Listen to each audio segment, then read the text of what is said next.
Buenas tardes, soy Ana Paula Uziel, professora da Universidade do Estado do Rio de Janeiro, e como não hablo espanhol, Jimena vai apresentar sola, pero estoy aquí. Hola, buenas tardes. Me llamo Jimena. Soy mexicana, como en la divulgación mi banderita de México, pero vivo en Brasil. También soy profesora en la Universidad del Estado de Río de Janeiro, en el Instituto de Psicología. ¿Podemos poner la presentación, por favor? Gracias. Bien, lo que vamos a presentar muy brevemente aquí es un conjunto de reflexiones provenientes de una investigación que realizamos en el sistema socioeducativo. En un minuto voy a explicar lo que es. Estamos en esa presentación Ana y yo, pero es un equipo de investigación bastante grande. Voy a pasar aquí.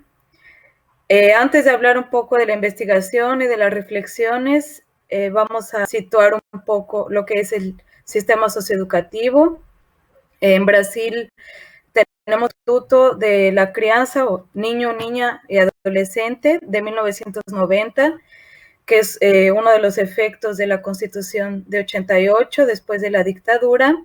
Y ese documento es muy importante porque rompe un paradigma que venía anteriormente para trabajar con niños, niñas y adolescentes, que tenía una vida muy punitivista.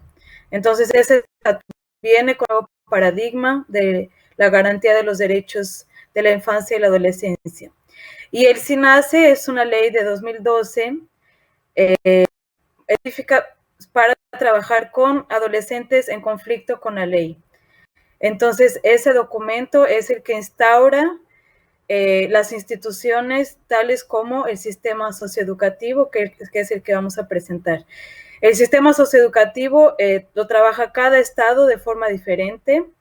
En cada estado de la República puede estar solo ligado al servicio público o en asociación a organizaciones privadas, y está en secretarías diferentes. En Río de Janeiro, que es de donde vamos a hablar, está dentro de la Secretaría de Educación. Las medidas educativas son las medidas aplicadas a esos adolescentes en conformidad con la ley, a los cuales se les considera inimputables penales. Ellos no cometen infraccionales, y las medidas socioeducativas se van a aplicar dependiendo de la gravedad, en fin, de varios criterios que los jueces toman en consideración, que van desde la latencia, es lo más, la servicio a la comunidad, la libertad, mi libertad, que es cuando pasan toda la semana en la institución y el final de semana se van a casa, y finalmente la internación, que es la privación de libertad, que es la medida más grave. Y es justamente en ese espacio de privación de libertad que voy a hablar hoy. Otras cosas para situarnos. En esas instituciones de privación de libertad observamos reglas muy rígidas y muy violentas también, que muchas veces vienen de los grupos de narcotráfico, que aquí en Brasil se les llaman facciones. Entonces, esas facciones de narcotráfico muchas veces van a enviarles a esos jóvenes que están en esa institución reglas bastante estrictas sobre cómo comportarse ahí dentro. Y además de esas reglas, existe una rivalidad muy grande entre las facciones, aquí en Río de Janeiro especialmente. Eso va a marcar qué tipo de trabajo que se puede hacer en esas instituciones. ¿No? Por ejemplo, en el momento de hacer un grupo, se corta el audio. ¿Será que estoy junto al módem? No sé qué hacer. ¿Será que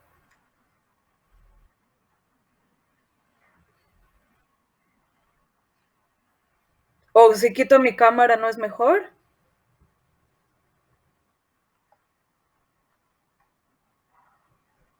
Ok. ¿Sigo? Bien.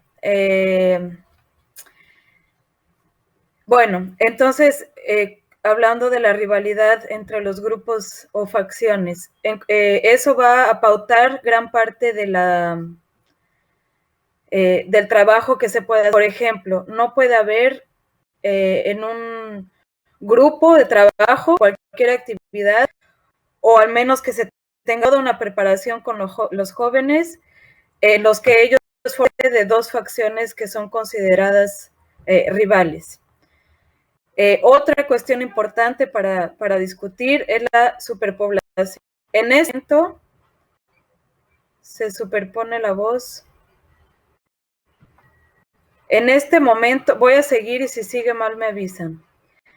En este momento hubo algunas acciones del sistema judicial para disminuir el número de adolescentes en esas instituciones, pero hubo momentos en el 2016, 2017, donde había casi 500 jóvenes en una de las unidades socioeducativas, siendo que para la ley debían ser máximo 120.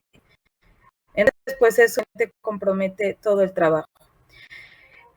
Como les comenté, el Estatuto de la Crianza y del Adolescente es de 1990, rompe paradigmas, pero al mismo tiempo seguimos viendo, y especialmente en el contexto político en el que estamos actualmente en Brasil, seguimos viendo y crece esa noción de que los jóvenes tienen que ser castigados, que esa institución es una cárcel para adolescentes, que no tiene ninguna perspectiva educativa, no tiene una necesidad de garantizar los derechos de los jóvenes. Entonces, se tiene todo ese binomio, esa polarización social y disciplinar, acomodar, ajustar a esos jóvenes. También vemos una polarización entre el equipo técnico que está conformado por psicólogas, trabajadoras sociales, pedagogas y agentes socioeducativos que son los que cuidan de la seguridad, también de otras cuestiones, solo que realmente su trabajo acaba enfocándose mucho en seguridad. Bien, ahora situando un poco la investigación, la realizamos en 2018.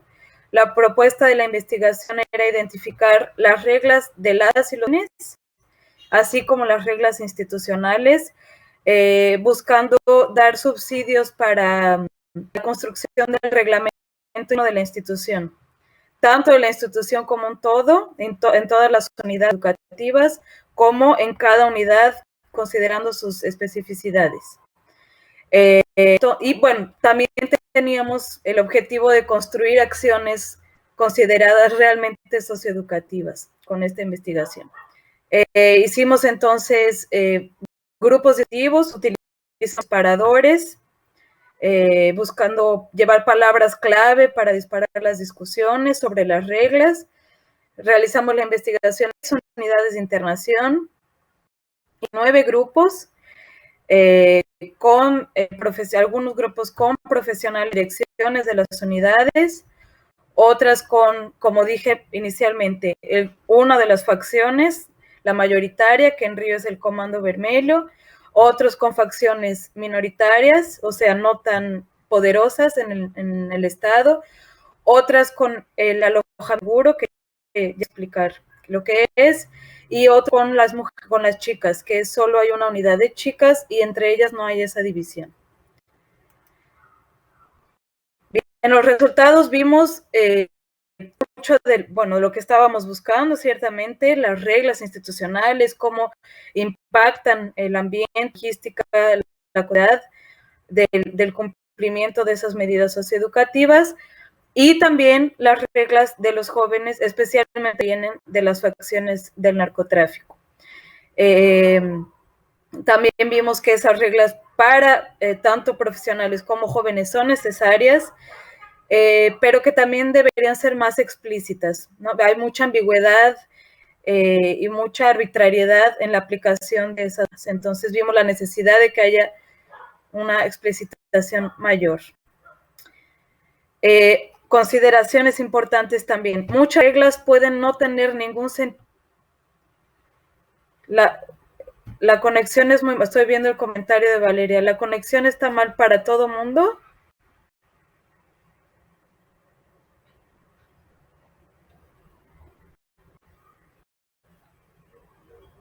¿O sí me están pudiendo acompañar?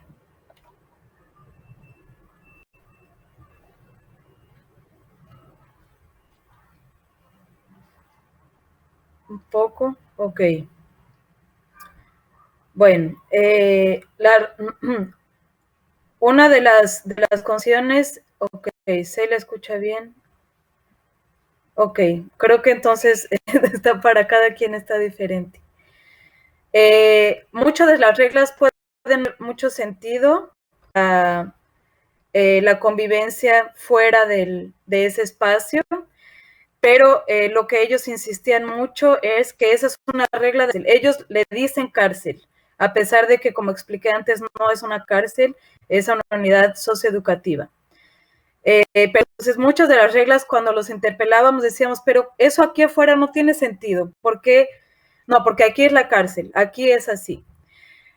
Otras consideraciones que ya tienen un poco que ver con lo que les queremos traer hoy es la noción de orientar.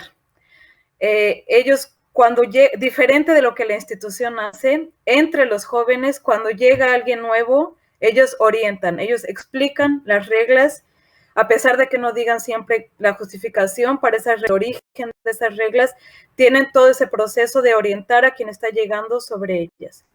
Y esas reglas van pasando de generación a generación.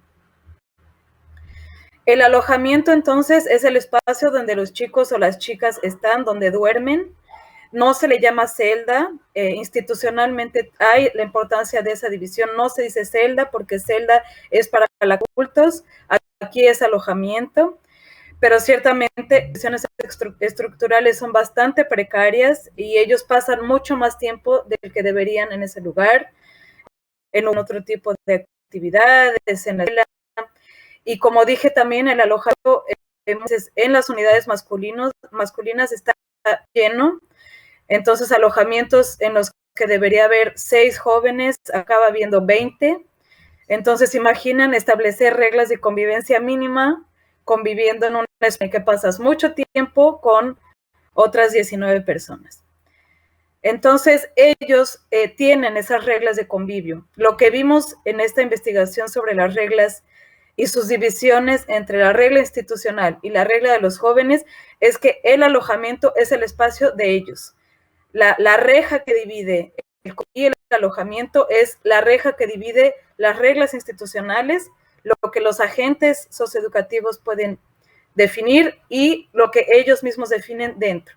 Entonces ellos constantemente se refieren a las reglas de convivio como algo que ellos definen dentro de ese espacio. Bueno, como ya comenté, las facciones definen mucho, tanto la división de los alojamientos. Los jóvenes no pueden estar en el mismo alojamiento de otra facción. A veces, cuando no pertenecen a ninguna facción, tienen que ser enviados para un alojamiento por ejemplo, yo vivo en tal barrio, entonces, aunque no forme parte del narcotráfico, cuando llego a León, me envían al alojamiento de la facción que controla ese barrio. Entonces, ellas realmente definen mucho eso en las masculinas, como dije, en la femenina están todas juntas. Bueno, ahí ya pasando un poco para las reglas, la regla que más llama la atención por su intensidad, por la severidad de la sanción y por ser muy diferente de lo que ocurre aquí afuera, es la masturbación. Se los voy a decir solo como un ejemplo de la intensidad con la que aparece. La masturbación en las unidades masculinas solo se permite, y esa es una regla, en días específicos. Estos días son el día que la familia visita, es una vez por semana o 2 veces por semana, y al día siguiente de la visita familiar. La justificación es que si tú viste a mi mamá, después te masturbas, puedes tener fantasías sobre mi mamá, o mi hermana, o mi prima, o mi compañera. Entonces, ese es el motivo que ellos dan, y como dije, es una regla muy rígida. Supimos de casos en los que jóvenes los mataron por romper esa, y ellos son bastante estrictos con ella. Eso también nos recuerda la importancia de género y sexualidad, que es más que Ana y yo investigamos, y que a pesar de que la institución constantemente dice que es un secundario, con este tipo de reglas vemos la importancia de esos organizadores de nuestros espacios y de nuestras vidas, ¿no?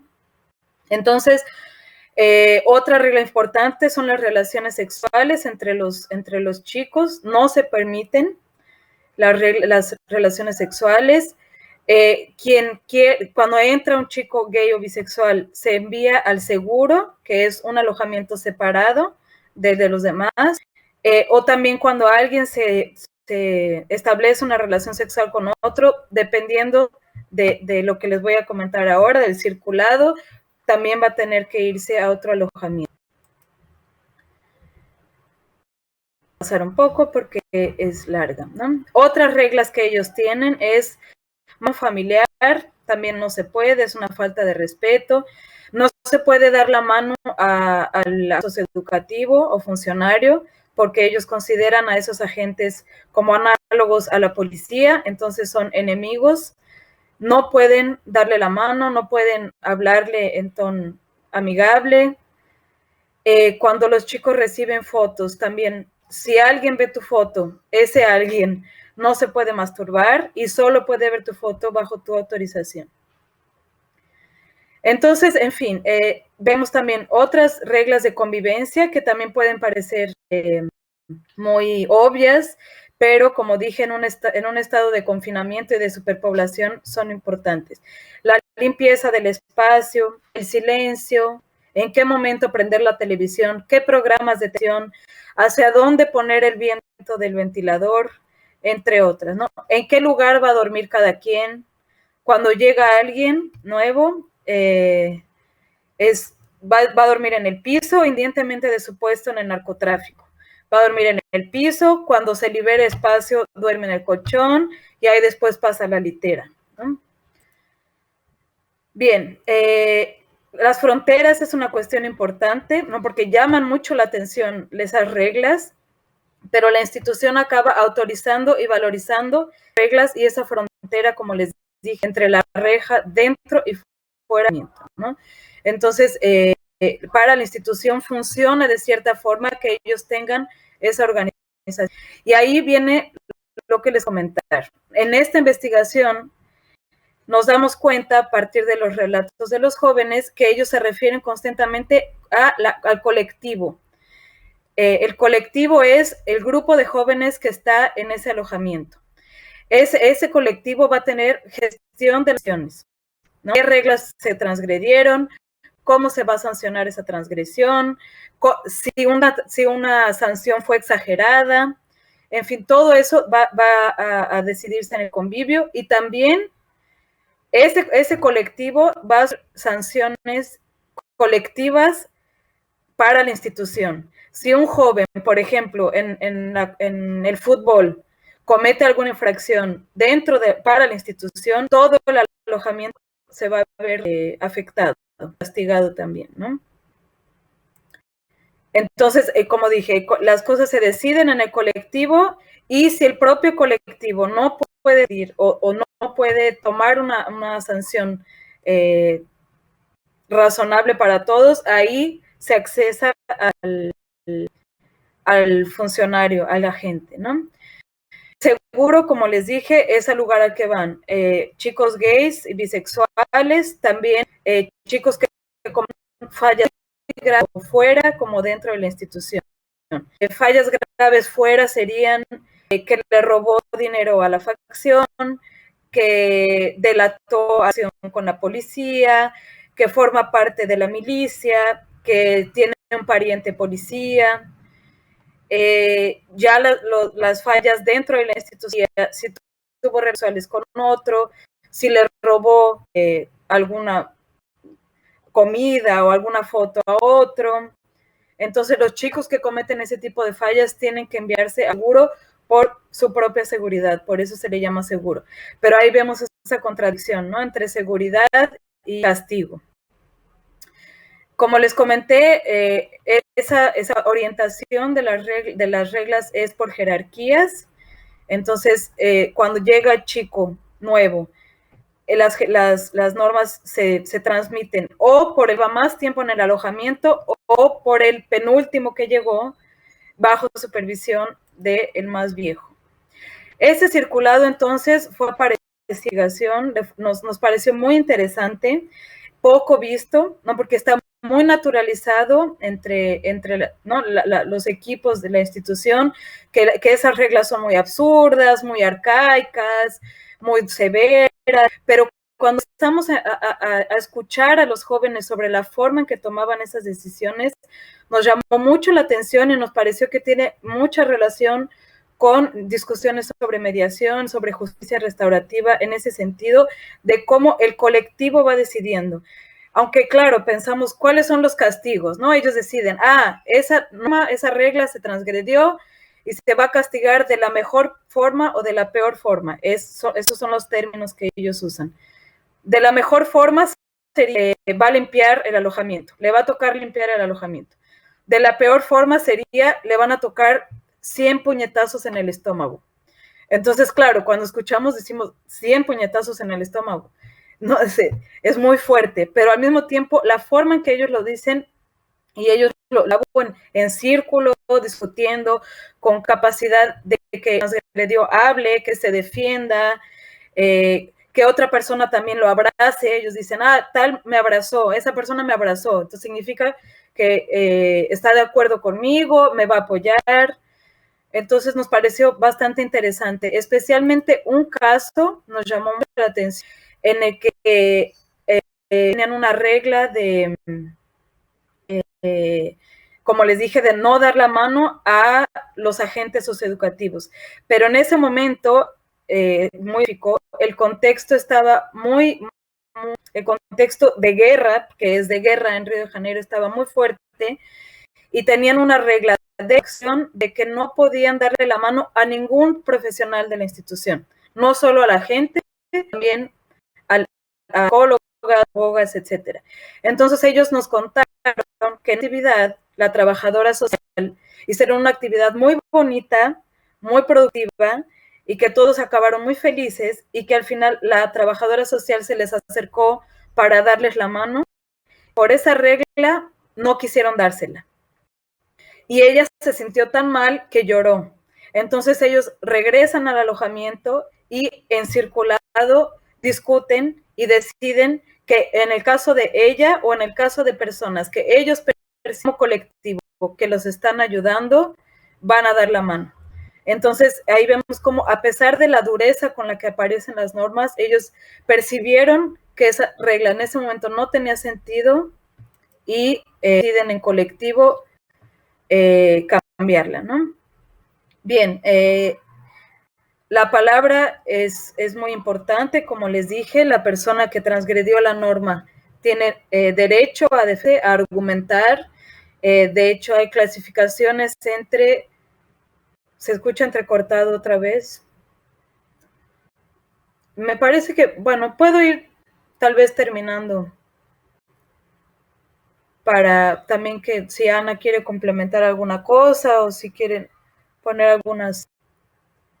Ana dice que ella está escuchando bien. Si más gente puede poner cómo está el sonido.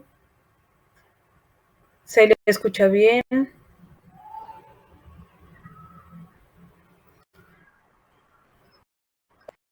¿Con cuántos minutos llevo? ¿Tú estás tomando ahí el tiempo?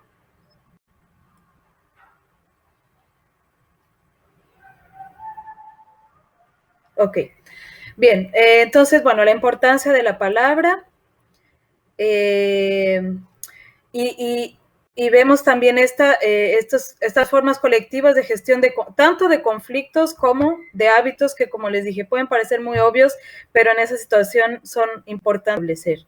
Entonces, lo que llegamos a pensar, ahí voy a pasar a las sugerencias que hicimos al final de la investigación, porque la investigación fue una demanda de la institución, fuimos invitadas de la universidad para hacer la investigación, hicimos un relatorio final, pero además de hacer el relatorio sobre las reglas, hicimos algunas sugerencias sobre esas cosas que observamos y enfocándonos mucho en estas cuestiones del circulado, de esos momentos colectivos de gestión que percibimos, y pues en ese sentido esperamos contribuir con la institución. Entonces hablamos de privilegiar esas estrategias de negociación, de solidaridad que los jóvenes muestran, tanto entre ellos como con los males que ellos sienten cercanos.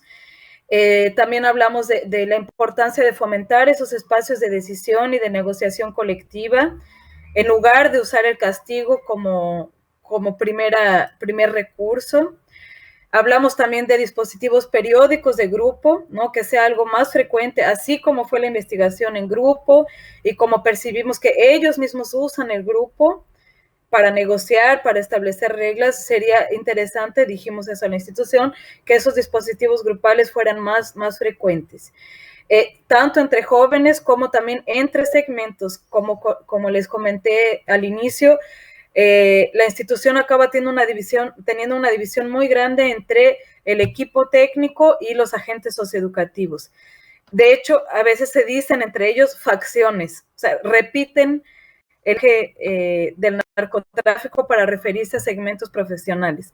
Es algo muy grave. No todo el mundo, claro, pero nuestra sugerencia en ese sentido fue que se hagan más dispositivos de grupo entre segmentos profesionales y con jóvenes también de varios alojamientos.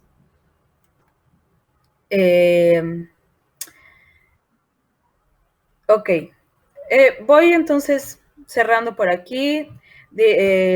También sugerimos que sabemos que es importante, sobre todo en ese contexto, y sí considerando que el sistema socioeducativo busca garantizar los derechos de los jóvenes y también implicarlos en la responsabilización del acto infraccional que ellos cometieron. Como les dije, es análogo a crimen, pero no es crimen. Entonces, ¿de qué forma implicarlos sin violar sus derechos, sin necesariamente caer en el castigo como recurso? Implicar también a las familias, importante, hacer grupos con las familias también. Las familias visitan cada semana, pero ellas no necesariamente incorporan al trabajo socioeducativo y a los procesos grupales y de establecimiento de normas, siendo que las familias también son sujetas a esas reglas rígidas. ¿No? Ellas también tienen que pasar por una serie de procesos tanto institucionales como establecidos por los jóvenes y validados por la institución. También sugerimos que se discuta género, sexualidad, clase, raza y religión, porque son temas que atraviesan tanto las reglas como la forma en que las reglas son establecidas y negociadas. Y finalmente también incentivar esas prácticas restrictivas en detrimento de prácticas sancionatorias. Es importante decir que dentro de la institución, aquí en Río, hay un grupo de trabajo sobre justicia restaurativa.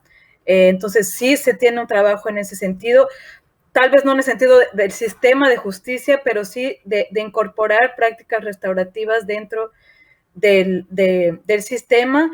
Y nos parece que eso que encontramos en ese sentido de la gestión colectiva y de normas podría contribuir a esos procesos. Es eso.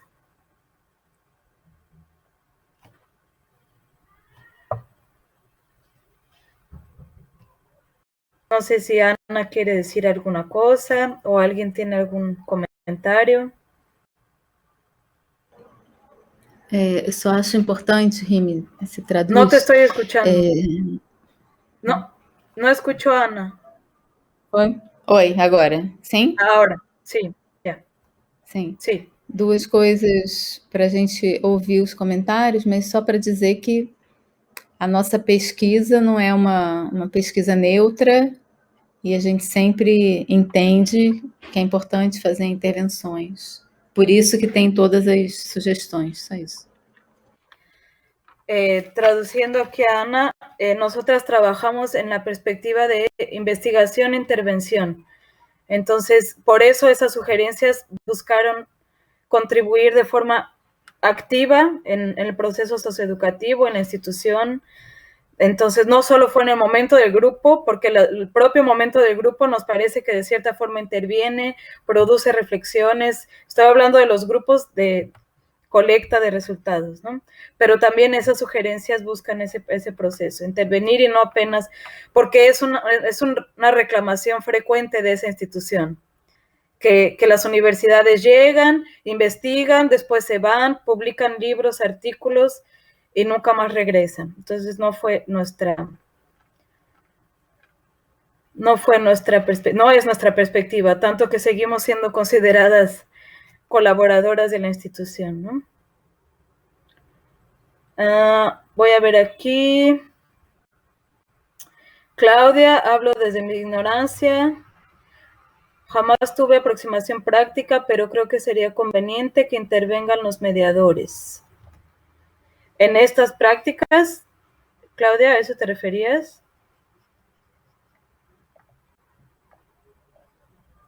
Después veo, digo para integrarlos a la afuera, sin esas reglas tan coactivas. Sí. Sí, sería interesante. Bueno, como les dije, hay personas que están investigando y formándose en la perspectiva de justicia restaurativa y de mediación. Sé que no es lo mismo, pero dialoga. Sería importante tal vez tener una participación más activa de mediadores, sí.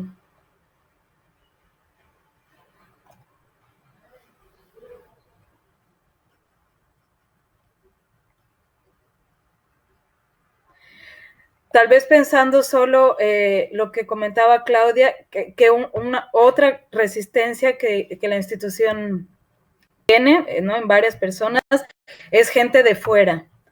Así como investigadoras nos ha costado años que nos consideren como colaboradoras, como gente que realmente quiere contribuir, denunciar, criticar.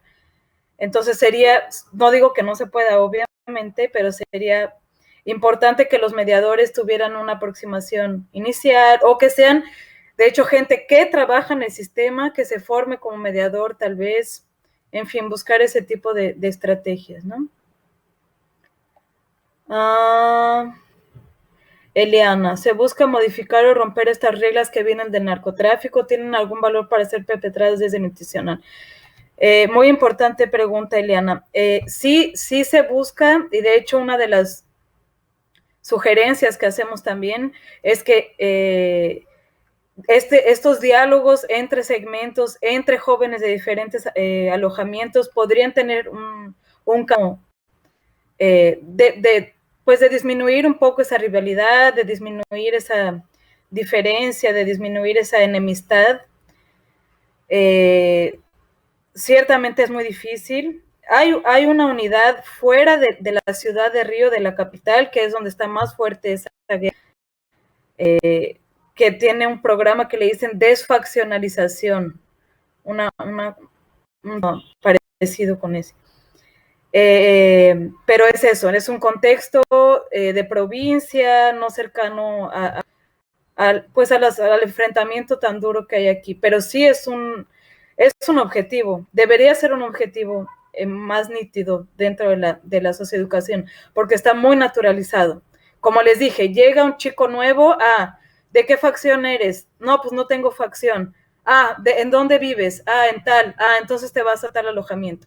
Está totalmente naturalizada esa diferencia. Entonces, es una de las cosas que nosotras comemos frecuentemente, que no se naturalice. E talvez que não se vê como conveniente. Sim. Me lembrei daquela vez que o diretor leu todas as regras e disse que estava de acordo com quase todas, menos uma. Então, que a própria direção se apropria disso. Talvez possa complementar, né? Sim. En la investigación, no me acuerdo, creo que fue en otra investigación, estábamos visitando los alojamientos y había una lista de reglas en la pared y el director de la institución empezó a leer las reglas y dijo, no estoy de acuerdo con ninguna más que con esta, estoy de acuerdo con todas menos con una, que era la de darle la mano a la gente, ¿no? Entonces, sí vemos mucho que para la institución es conveniente aceptar esa regla, de cierta forma mantienen la unidad tranquila. De hecho, hasta la propia enemistad entre facciones es conveniente para la institución, porque imagínense ustedes una unidad con 500 jóvenes, una unidad en la que los agentes socioeducativos no pueden tener armas, ellos quieren tener armas dentro de la institución, pero no pueden. Entonces, si existe una rebelión o un intento de fuga de la institución, ellos realmente no tienen muchos recursos de contención violenta como ellos querrían. Entonces, para ellos es muy conveniente que los jóvenes estén más preocupados por la rivalidad entre ellos o por las reglas establecidas por las facciones que, por ejemplo, una reivindicación conjunta frente a una violación de derechos que la institución está perpetuando. Entonces, sí es conveniente muchas veces para ellos y por ahí nosotras también provocamos, ¿no?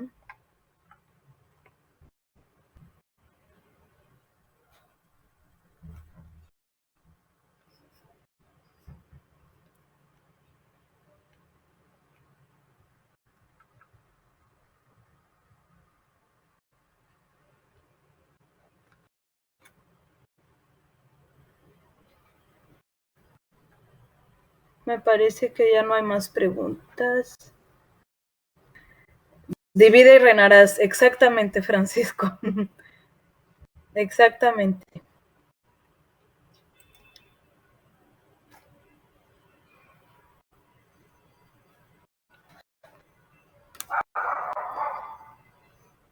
Y que es un poco lo contrario que nosotras proponemos, ¿no? Colectiviza y garantizarás derechos. Sería otro principio, ¿no?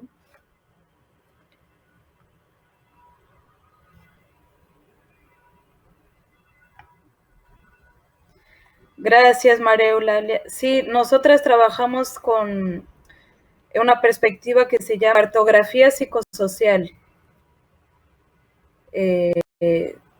inspirada en conceptos de la filosofía de la diferencia francesa y que en Brasil tiene bastante fuerza en la psicología y que esa es una perspectiva de investigación e intervención, en la que se hace todo un análisis de implicación, de quién eres tú como investigadora en ese momento, cómo puedes crear colaboración en el campo.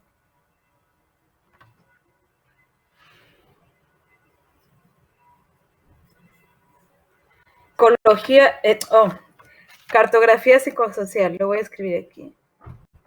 No lo está escribiendo.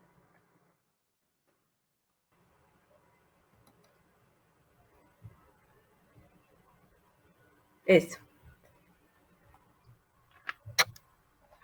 Acho que pode falar daquele nosso artigo em espanhol. Sí, tenemos un artículo en español en la revista, lo voy a buscar ahora. Es una chilena.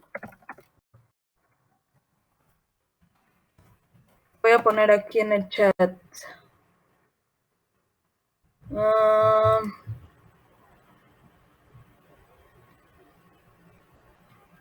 Es una psico, no me acuerdo cómo se llama. Pero bueno, están nuestros nombres, ¿no? Ana Paula Uciel, Jimena de Garay.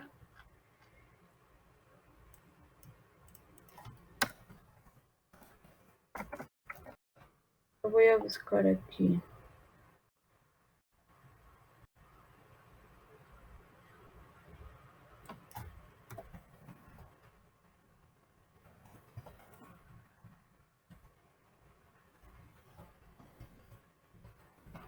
Psico perfecto, parece. Sí, lo encontré. Con esas propias reglas funciona armónicamente. Pues armónicamente no necesariamente.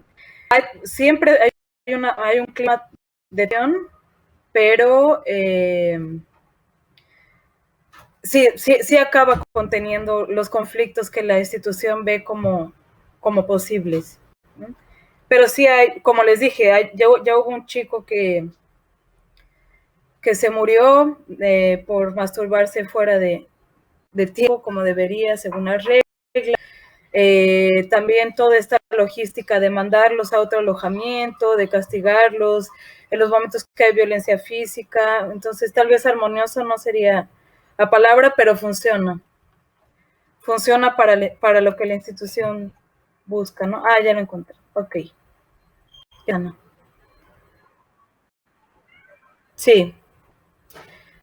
Voy a leer del piso que habría legitimado otros actores y de legitimar a los referentes a esas facciones que en última instancia es seguir legitimando el poder y la obediencia al narcotráfico. Exacto, Eliana. Que ese de hecho es el objetivo de la sociedad cuando leemos la política pública. Tanto el estatuto, ¿no? La ley del estatuto de la crianza como el SINASE, es dar horizontes a esos jóvenes, no solo responsabilizarlos por lo que hicieron, sino que tengan la posibilidad de pensar otros caminos de vida. Y claro, esos caminos serían fuera de la facción. ¿Cuánto bajo? Sí, exactamente, Elsa. Pues muchas gracias por su atención y por sus comentarios y preguntas. Trajimos aquí es muy resumido, un tema muy complejo, pero creemos que es interesante para pensar en el contexto del comienzo.